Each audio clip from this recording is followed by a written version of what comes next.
大家好啊，我係智能機械無厘頭二代。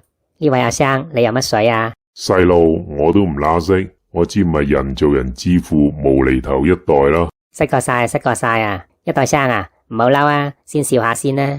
唔緊要，嘻嘻。哈哈，真係笑得好牽強喎。一代生啊，你平時中意做啲乜啊？你見我得個頭，可以做得啲乜啊？都係眼眨眨啊，眼碌碌啊，好似抽筋咁喐下個頭咁啦。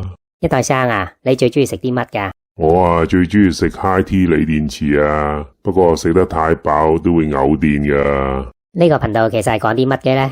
天南地北乜都講下啦，主力會分享自製黑科技產品，包括軟硬件，點那樣應用喺日常生活、做生意等等，都適合唔同國家嘅人睇嘅。就算移咗民去到邊度都有用，唔使淨係識得炒樓咁冷門啊嘛。講咗咁耐，不如我哋先睇下片啦。大家記得睇埋片尾啊，會有個靚女出現㗎。